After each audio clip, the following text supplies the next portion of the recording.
Kamala Harris should be impeached. I'll explain in just a moment. First, the wait is almost over. On October 28th, Matt Walsh's hit comedy Am I Racist is finally coming home to Daily Wire Plus. That is correct. The #1 documentary of the decade will be available for streaming exclusively at Daily Wire Plus. If you're not a Daily Wire Plus member, you need to go to dailywire.com/subscribe and use code DEI for 35% off new annual memberships right now. Okay, so when I say that Kamala Harris should be impeached, and there are a bunch of reasons why, theoretically, she could be impeached. So, for example, the fact that she has not yet invoked the 25th Amendment to get rid of her boss after defenestrating him from his nomination, that would be a pretty good-sized abdication of her constitutional duty. See, the Constitution suggests that the vice president is chiefly responsible for getting rid of the president if the president is no longer compos mentis, if his brain no longer functions. That clearly has been the case for Joe Biden for a long while. So clearly has that been the case that Kamala Harris and the Democratic Party pushed him off the back of a train to get him out of the nomination position. But they left him in office, which means that she has abdicated her duty. But there's something more specific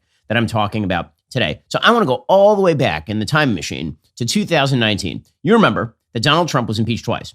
The first time, he was actually not impeached over January 6th. He was impeached over Ukraine. So there was a phone call that he held with Vladimir Zelensky in which he allegedly threatened Vladimir Zelensky with withdrawal of American military aid if Vladimir Zelensky did not cause prosecutors in Ukraine to investigate Joe and Hunter Biden's relationship with Burisma, a natural gas company in Ukraine that Hunter Biden was on the board of.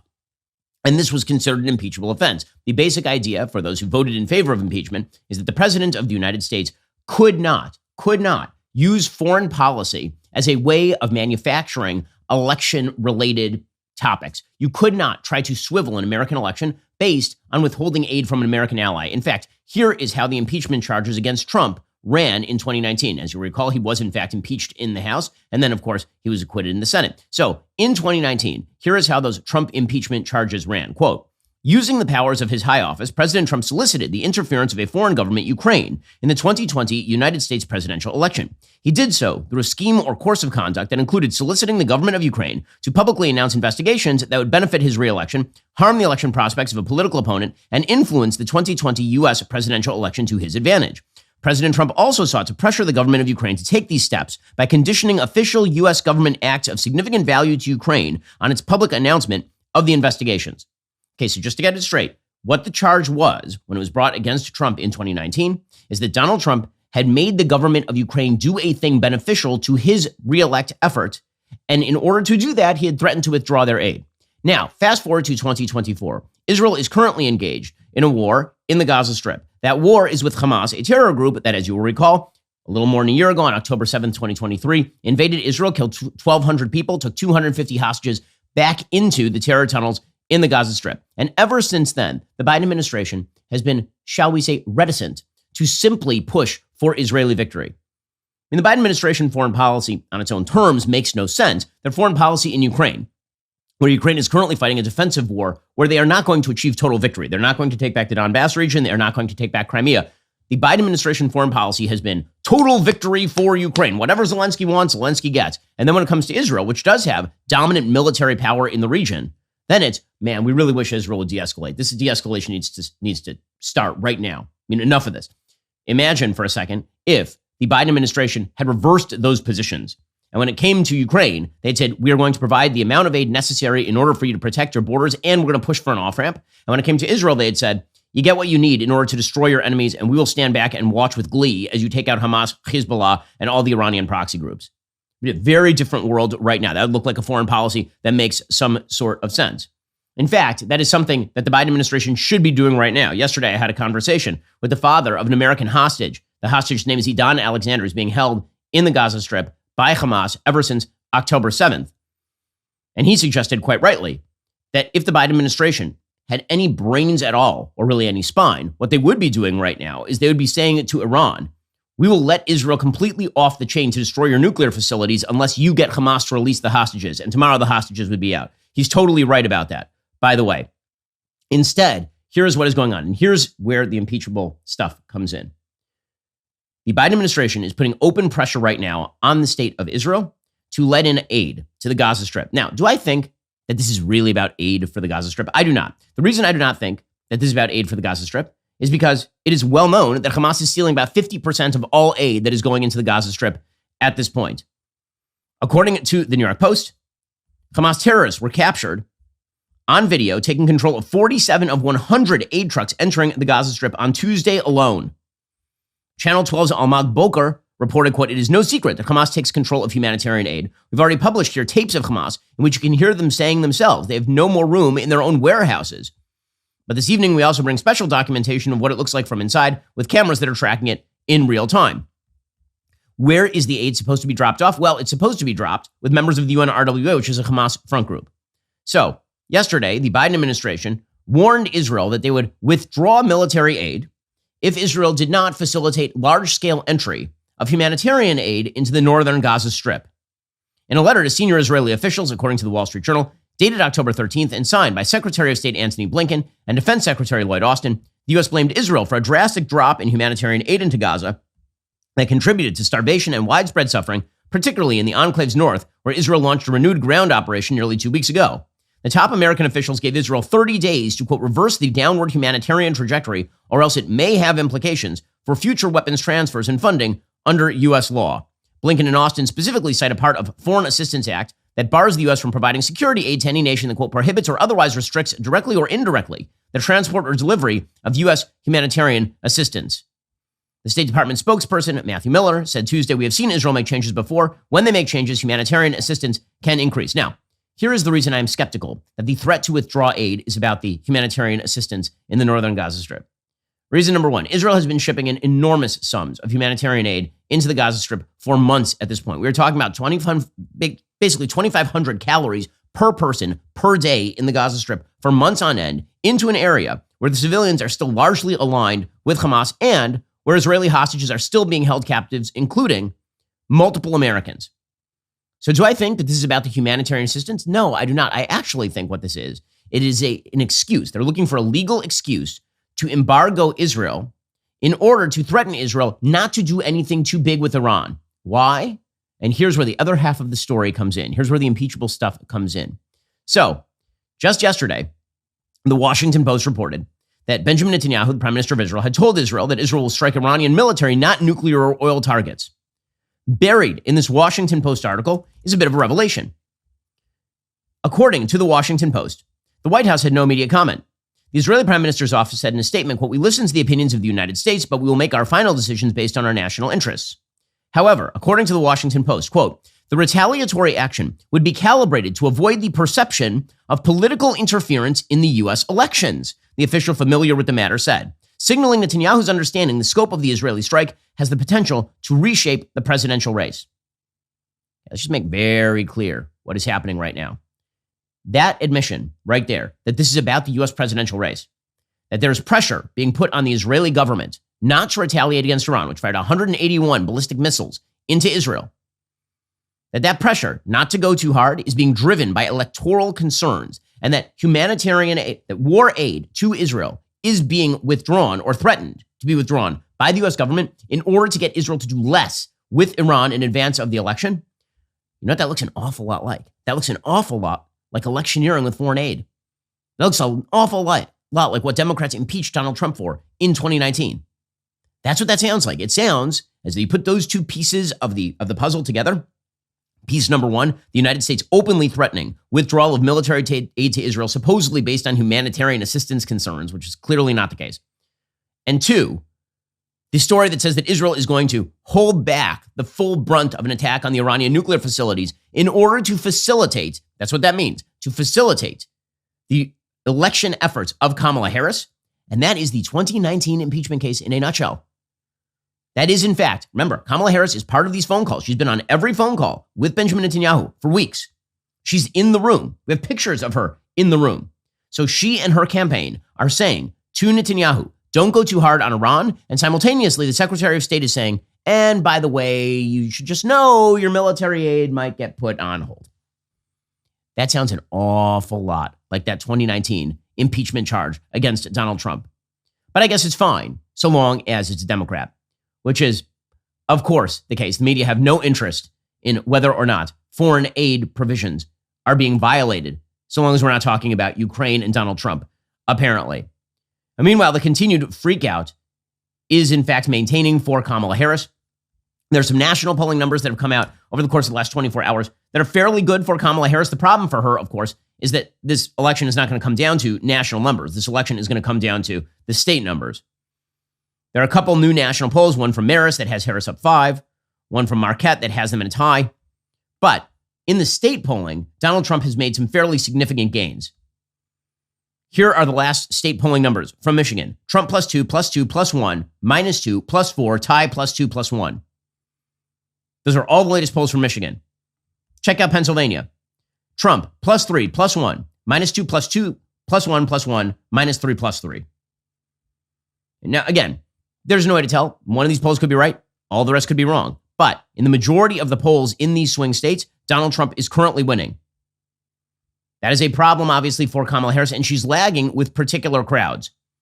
She's obviously lagging with Pennsylvania Catholics, for example. It was very weird back in the debate that she did with Donald Trump. There was one point where she started citing Donald Trump and NATO as a reason for Pennsylvania's Polish population to vote for her, as though Donald Trump and his talk about making members of NATO pay their fair share, as though that was going to get Pennsylvania Polish constituents out to the polls.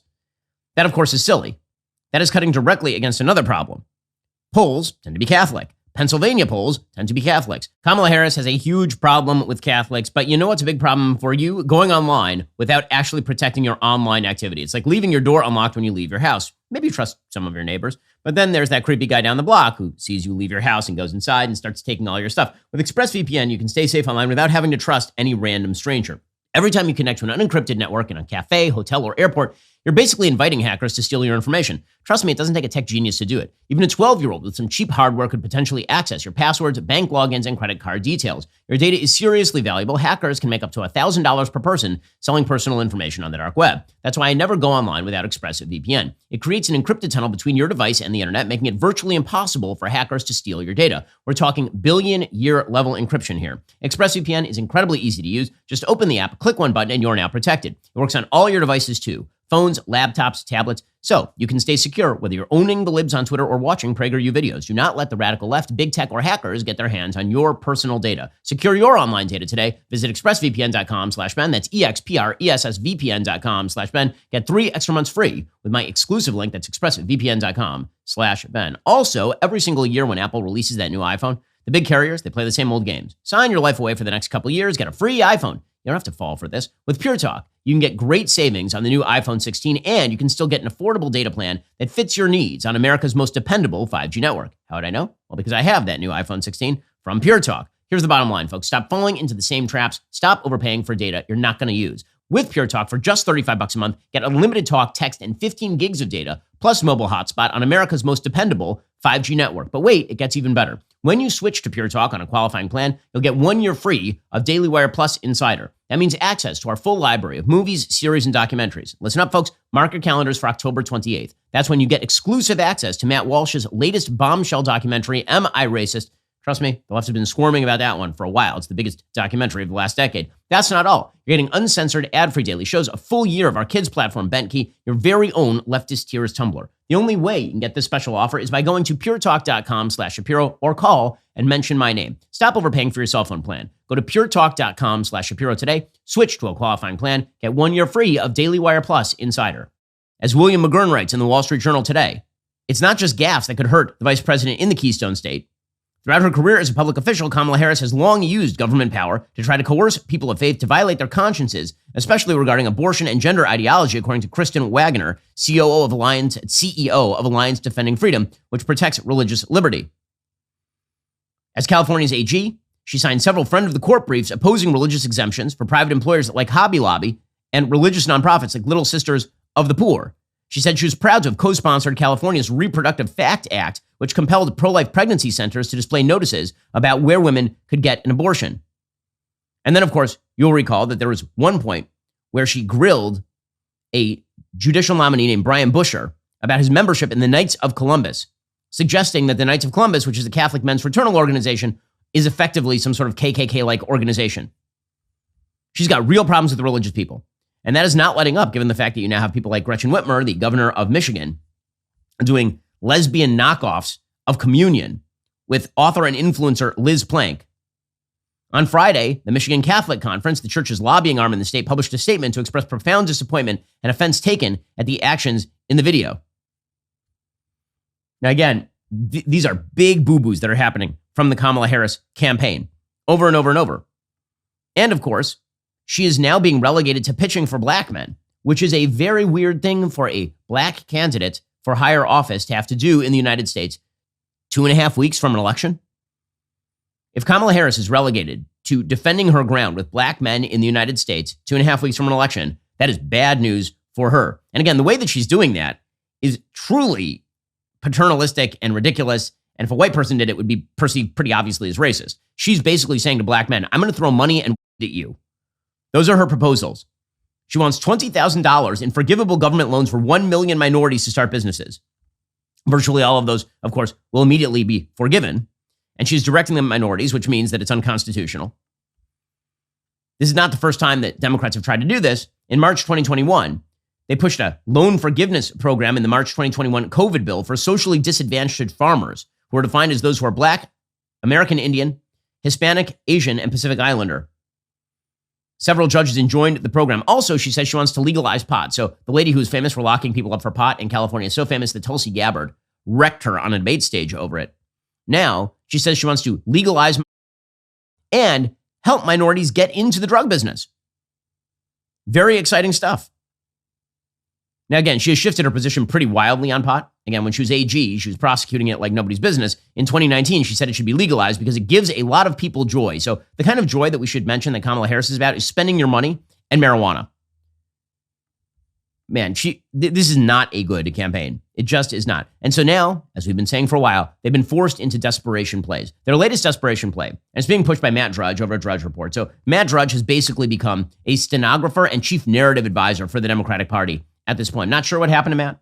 There's a point when Drudge Report was quite interesting. It's always very well done and well organized, but he has become a full-time cheerleader for Kamala Harris. Not sure what Donald Trump did to piss him off, but he's the one who's driving the Democratic narrative every day. Today, the headline over Drudge Report is a picture of Trump, and it just says American Psycho. And it is a link to Matt Labish's column in which he labels Trump as such. Again, the narrative that they're trying to build now is that Trump is crazy. Okay, if you're relegated to Trump is crazy, you're toast. I'm sorry. That is not a dog that is going to hunt in this. Everyone who thinks Trump is crazy is already voting against him. There are zero moderates in the country who are thinking about voting for Trump, who are willing to buy that Trump is just so full-scale insane he can't be president. Again, so we have already established a baseline of people in the United States who believe that Donald Trump, under no circumstances, can be president of the United States. That baseline is somewhere between 46 and 48%. That's what Kamala Harris's voting base is right now. It is all people who say that there is a barrier to entry for Donald Trump getting in, and that he has the character that is unfit to be president of the United States. That argument's been made 1 million times. And guess what? It is not going to get Kamala Harris over the hump. If she's having to go back to arguments that appeal chiefly to people who are already voting for her, that's a real problem. So, for example, the Kamala Harris campaign tried to retail a lie that Donald Trump froze on stage the other day. They're basically trying with Trump a strategy that Republicans successfully used on Joe Biden. It worked with Joe Biden because it was true of Joe Biden, and the media covered up Joe Biden's senility for 3.5 years. It is not going to work with Donald Trump. So there's an attempt to turn Donald Trump into a febrile asylum escapee. I spent time personally with Donald Trump last week. Right? We were in New York together. He came on the show. Donald Trump is not senile like Joe Biden is senile. Donald Trump is not insane. Donald Trump is not failing mentally. This attempt to turn Donald Trump of October 16th, 2024 into Joe Biden of July 2024 is ridiculous. Even ABC News is like, this is not going to play. There was an attempt by the Kamala online team to say that Trump froze up during a rally. Even ABC News was like, this is not true. But then, 30 minutes in, 2 attendees suffered medical emergencies. A doctor, please. Doctor. The incidents shifted the mood, prompting Trump to cut the question short and instead play some of his favorite music. How about this? We'll play YMCA and we'll go home. Trump kept DJing, and most of his supporters stayed for another 30 minutes of his playlist. Well, in certain quarters of social media, people had a field day with that, and I guess on the screens it might have looked quite strange. Inside that hall, however, people were having a good time. What can I tell you? It did not seem out of the ordinary. It seemed almost intimate, and at the end, Trump did something he very rarely does. He came down off the stage and mingled with his supporters. He was signing autographs and shaking hands and the like. Okay, so the left tried to play that as Donald Trump being insane. Instead, it was Donald Trump just being Donald Trump. Trump, by the way, is having a good time on the campaign trail. Kamala Harris is not. A good indicator of who's winning in a race is who's actually having fun on the campaign trail. Well, the fact that Donald Trump seems to have the momentum in this race is a very good thing for the world. That's particularly true in the Middle East, where Israel is still fighting an ongoing war against multiple terrorist groups. October 7th marked the one-year anniversary of the worst attack on Jews since the Holocaust. 1,200 Israelis were murdered. Over 250 were taken hostage. The war in Israel continues to rage on today. Missiles are flying. Tensions are high. Our allies are under attack. It seems like every time you turn on the news, there's another crisis unfolding in the region. Israel and its people are facing attacks from enemies on all sides who want its destruction. But there's hope. The International Fellowship of Christians and Jews is on the ground, providing food, shelter, and safety to those in need during this crisis. Since the war started, thousands of reservists, everyday Israeli citizens, have left their families to serve their country. Soldiers have been injured. Their families need our support. Their gift of $45 today helps the fellowship provide food and other necessities to these families to help them survive. Here's what I need you to do right now. Go to benforthefellowship.org. That's benforthefellowship.org to make a gift today. In the face of these many threats, the fellowship's ongoing work providing security to Israelis has never been more important. Remember, that's benforthefellowship.org. I know people on the ground who've been helped by the fellowship. Go check them out right now. benforthefellowship.org. God bless and thank you.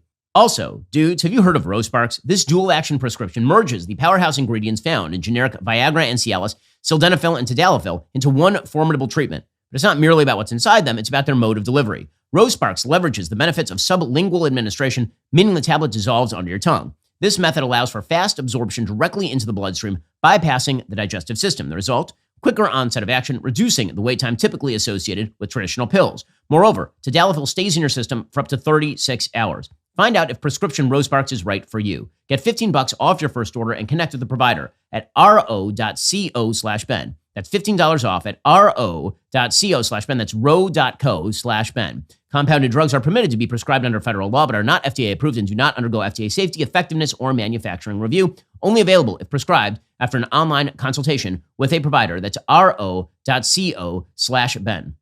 However, is this stopping people, like, for example, David Chalian, from claiming that Donald Trump is demented, that he has dementia because he's dancing? Is David Chalian, the political director at CNN.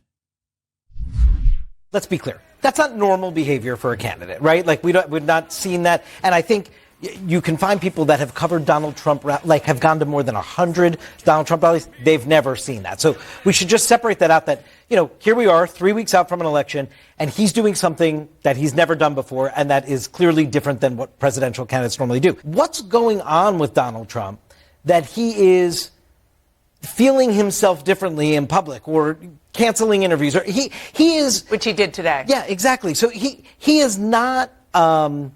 Okay. Well, no, we don't know that, but he is not sort of following some programmatic script here, right? He seems to be having some, different sensibility about what it is he wants to do. It reminds me when he was talking about how he does the weave when he's so incoherent, and he comes up with a name to sort of label what that is when he's totally incoherent. And I just think that, again, I don't know. We have no idea if he's okay or not because he doesn't release his medical records. Yeah, right. I don't think he's okay.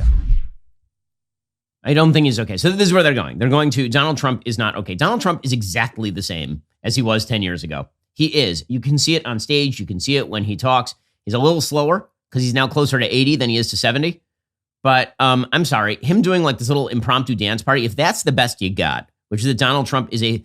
Also, there are two mutually exclusive arguments that are being made right now. One is that Donald Trump is a deep Hitlerian threat to the Republic, which requires, a little bit of mental aptitude. And the other is Donald Trump has completely lost his mind and he's dancing around on stage to YMCA, and so clearly he can't be president. You got to pick one of these arguments. You can't have both of them.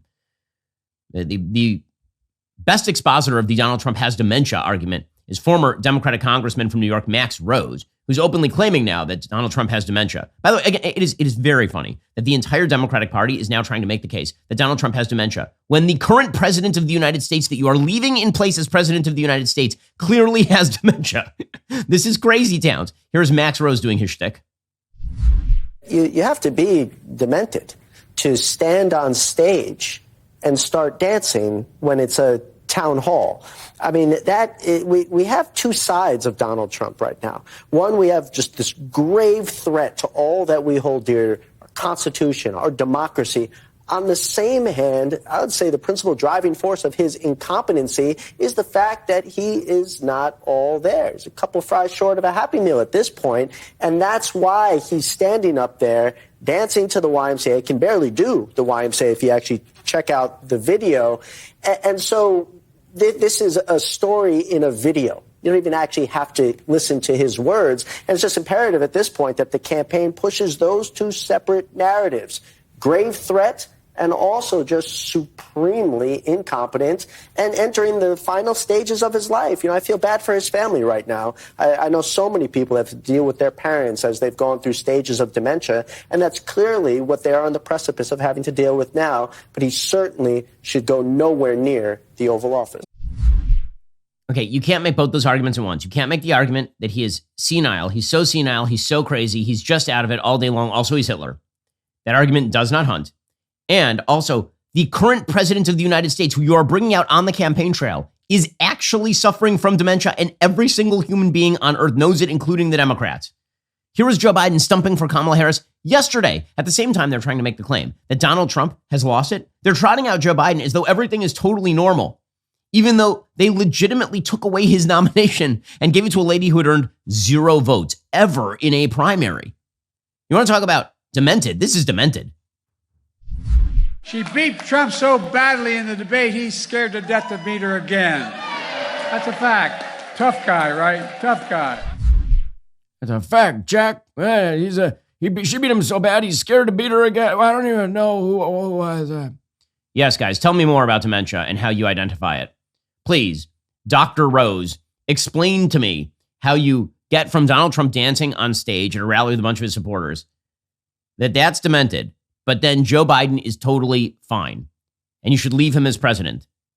Amazing, amazing stuff. As we say, Kamala Harris is having to go to some risky places and to some less risky places. So she is going to do Bret Baier's show tonight. It'll be fascinating to see what happens when she's asked some actual tough questions and the network that airs it doesn't decide to cut her and prevent her from speaking in her mangled, circuitous sentences. She also is going on some friendly. So she went on Charlemagne the God yesterday. And Charlemagne the God, whose actual real name is Leonard, by the way. I should just point that out because, you know, anytime you title yourself Charlemagne the God, I feel like we should have to mention your actual real name. Anytime you compare yourself to God or a God, I feel like it's an obligation to give your birth name as well. In any case, Charlemagne the God had on Kamala Harris. And Kamala Harris had many things to say, all of them pandering. At one point, she suggested that she would look into racial reparations. Remember, folks, she's a moderate. Here we go. So to your point, yes, I am running to be a president for all Americans.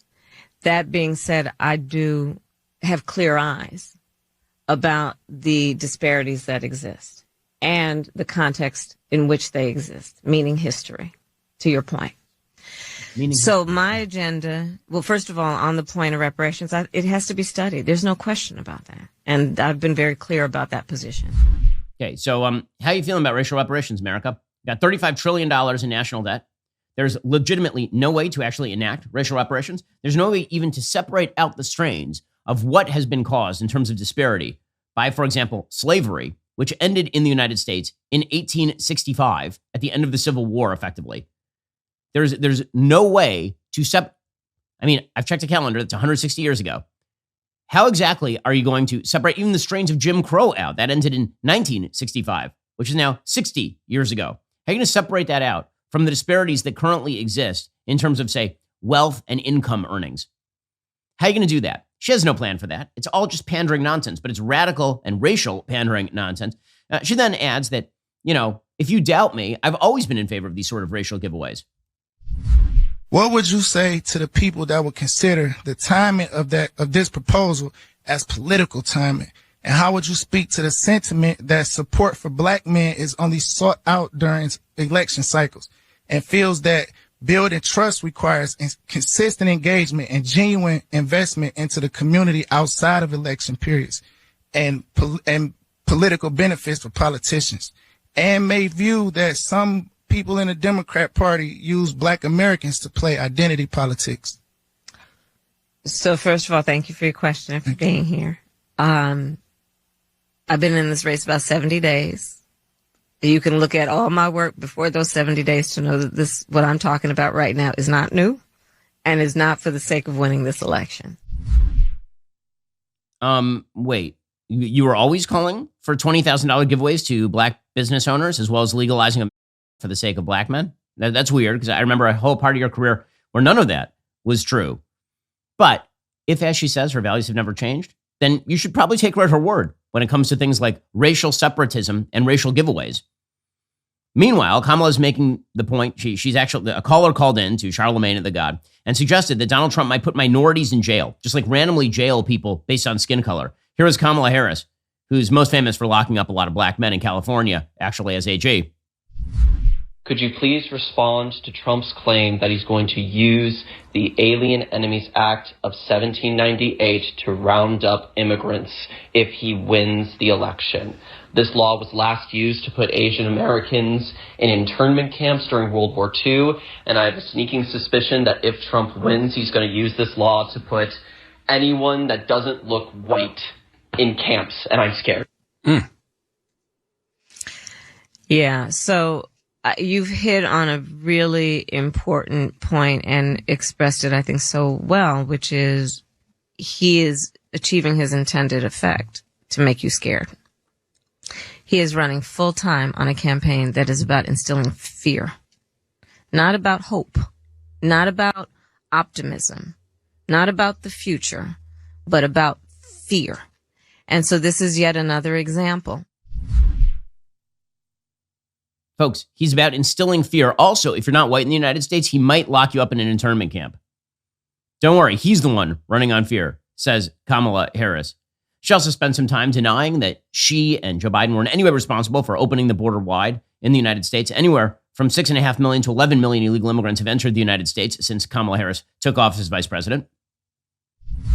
But doesn't the Biden administration have to take some blame for the border, though? A lot of the blame? Because, I mean, the first 3 years, y'all did get a lot of things wrong with the border. No, Charlemagne, within hours of being inaugurated, the first bill we passed before we did the Inflation Reduction Act, before we did the Bipartisan Infrastructure Act, before we did the Safer Communities Act to deal with gun violence, first thing we dropped was a bill to fix the broken immigration system. Actually, that bill basically just amnestied everybody in the country illegally. So again, she's out there, she's pandering, she's doing the routine. Is it having any real impact? It is hard to see that in the states that matter. And that presumably is why she's doing Bret Baier tonight. That's it. She's making desperation moves now. When she talks about going on Joe Rogan, or when she talks about doing Bret Baier on Fox News, what she is basically saying is, I don't have the votes in my pocket that I need. She's not taking risk for the sake of taking risk. She's the most risk-averse politician in modern American history. This is a lady who hid from every media question for 6 weeks. We had a running calendar on this show of her not being asked any single serious question. The reason that she is now exposing herself to opposing fire is because she knows that she's in trouble in this election. Well, Kamala Harris apparently believes that it's crucial in the late stages of this election cycle to reach out to Black men. That is a bad sign for her. But let's talk about something crucial for you, sleep. You know, the thing you're probably not getting enough of because you're up all night worrying about the state of the world. Well, I have a solution for you. It is called Helix.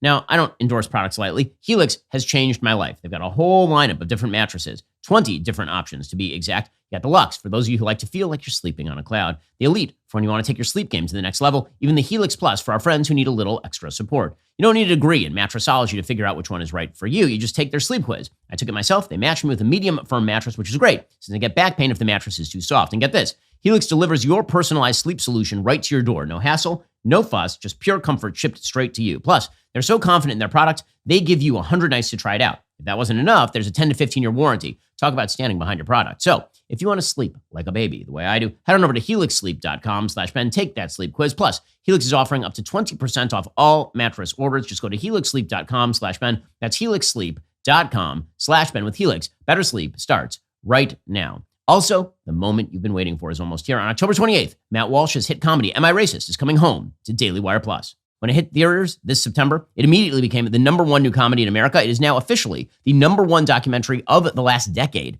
That is worth repeating to really irritate our friends on the left. Am I Racist is the number one documentary of the decade. Plus, it's verified hot on Rotten Tomatoes with a 97% audience score. Now, Matt's personal journey through the weird wasteland of woke insanity is coming exclusively to Daily Wire Plus October 28th. Your couch is your front row seat to witness Matt going undercover to hilariously dismantle DEI. But Daily Wire Plus is the only place you can stream Am I Racist at home. It all starts October 28th. If you're not yet a Daily Wire Plus member, what are you waiting for? Go to dailywire.com/subscribe. Use code DEI for 35% off new annual memberships right now. Your membership also gets you instant access to the cultural phenomenon, What is a Woman? I think the best documentary of the last 2 decades. That is streaming right now. You'll be the first to watch Am I Racist at home, streaming October 28th only at Daily Wire Plus. Now, before we get to the Trump versus the Harris campaign on the economy, there is a rather large piece of breaking news. Okay, so you've been told by the legacy media that crime is down, right? The FBI, they say that crime is down. And a lot of people across the country are going, whoa, hold up a second. If crime is down, why did somebody break into my car last week? And, anecdotal evidence is not actual statistical evidence. What happened to you in your life may not be representative of what happened to the rest of Americans. Well, now it turns out it kind of is representative of what happened to the rest of Americans. According to John Lott, writing for Real Clear Investigations, when the FBI originally released the final crime data for 2022 in September 2023, it reported that the nation's violent crime rate fell by 2.1%. This quickly became and remains a Democratic talking point to counter Donald Trump's claims of soaring crime. But the FBI has quietly revised those numbers, releasing new data that shows violent crime increased in 2022 by 4.5%. The new data includes thousands more murders, rapes, robberies, and aggravated assaults. The Bureau has made no mention of these revisions in its September 2024 press release. The RCI discovered the change through a cryptic reference on the FBI website that states, quote, the 2022 violent crime rate has been updated for inclusion in CIUS 2023. But there's no mention the numbers increased. One only sees the change by downloading the FBI's new crime data and comparing it to the file released last year. After the FBI released that new crime data in September, a USA Today headline read, violent crime dropped for third straight year in 2023, including murder and rape. It's been over 3 weeks since the FBI released the revised data. The Bureau's lack of acknowledgement or explanation about the significant change should concern researchers. I've checked the data on total violent crime from 2004 to 2022, says Carl Moody, professor at the College of William and Mary. There were no revisions from 2004 to 2015. From 2016 to 2020, there were small changes of less than 1 percentage point. The huge changes in 2021 and 2022, especially without an explanation, make it hard to trust the FBI data. The FBI did not respond to RCI's repeated requests for comment.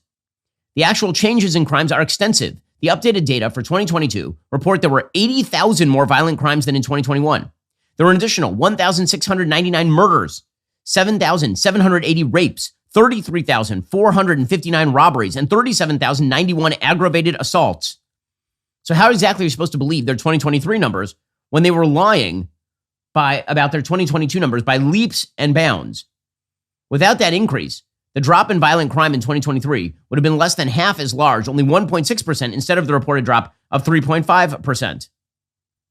Also, the FBI crime data relies on reported crimes. Most crimes go unreported, with only about 45% of violent crimes and 30% of property crimes brought to the police's attention.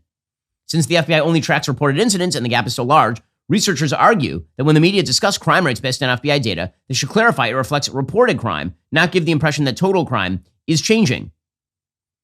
So it turns out that the FBI basically buried its numbers and then didn't change the public facing of the numbers.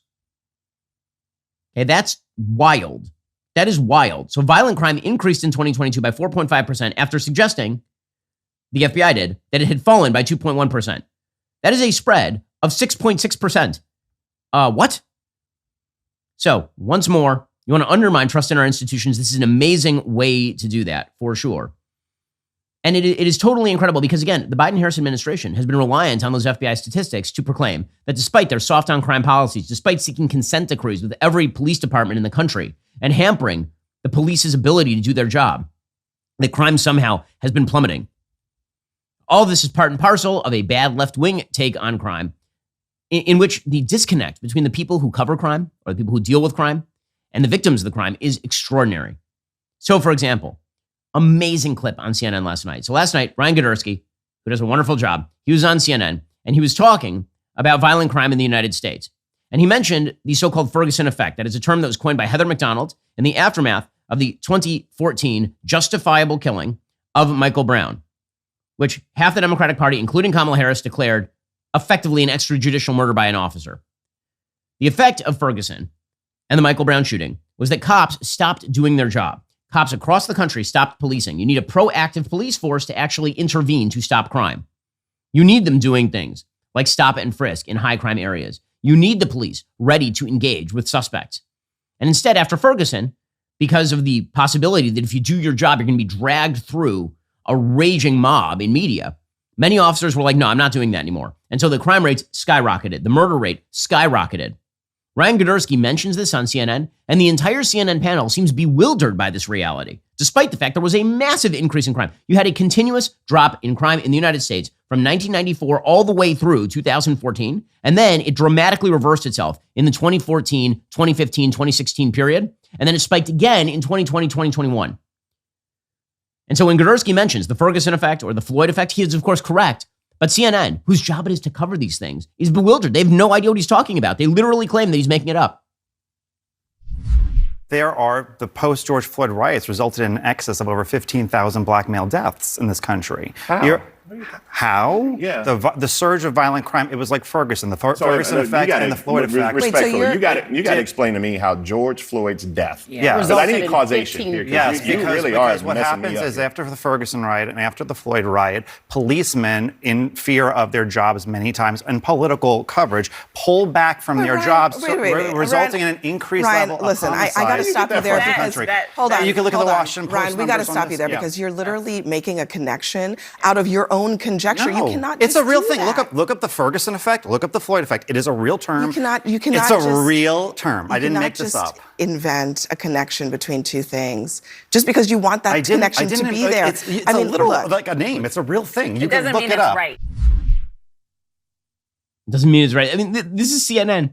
Do you trust your media? Do you trust the FBI's statistics at this point? It's very difficult to figure out who the hell to trust, given the fact that everyone seems to be lying a lot of the time, or at least willfully ignorant about things a huge percentage of the time. So that crime talking point, I certainly hope that Kamala Harris is asked about that by Bret Baier on Fox News tonight. I'd love to hear her explain their amazing record on crime when the FBI is revising their violent crime statistics up in 2022. Really well done there, FBI. As always, doing an amazing job. Meanwhile, the difference between the Lions and the Scavengers on the economic front continues to be quite wide. I've talked about this model of thinking before. The Lion is the person who wishes to be productive in American society, who utilizes private property and free markets in order to innovate and make life better for themselves and for everyone around them. And the Scavengers are people who seek to tear down the system because they just believe that inequality of outcome is representative of a defect in the system. I have never seen, I think, quite this clear a contrast between the two parties on this matter as this year. Tim Walz, who is the weirdo vice presidential candidate that Kamala Harris picked in lieu of the popular Pennsylvania governor, because can't pick a Jew. Well, he did an event in Volant, Pennsylvania yesterday for rural voters. And he showed up looking like a stereotypical rural guy. He's wearing flannel and a hat, like one of the boys when he's not making jazz hands at them. And there he explained cogently his economic program, which amounts to me big stupid man no understand venture capital.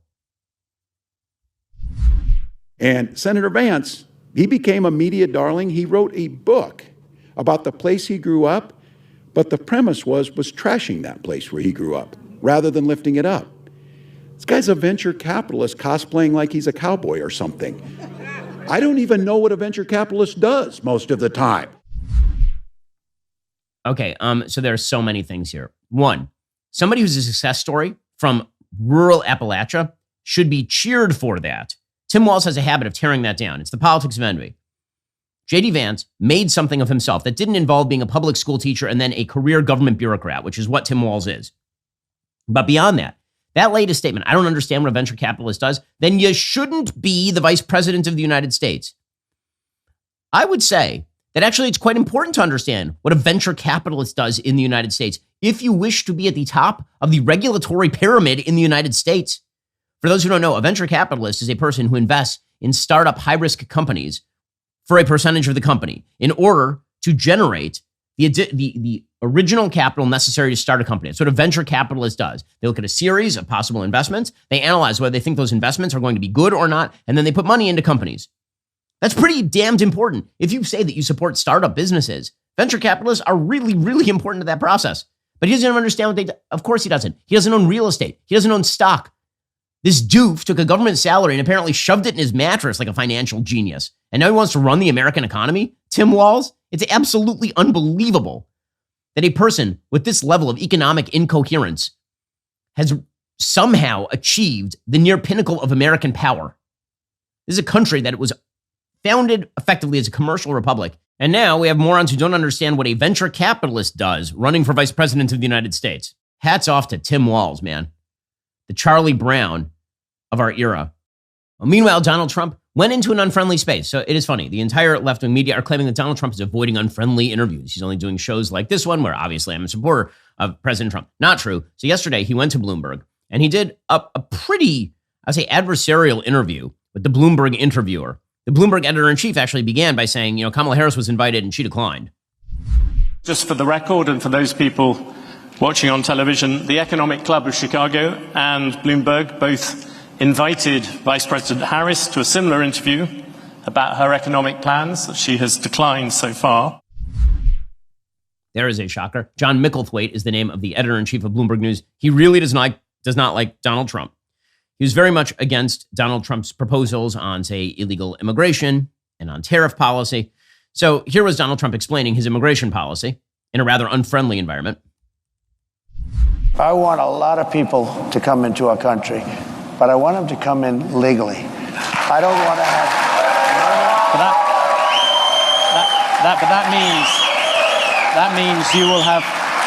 That means you will have to deport.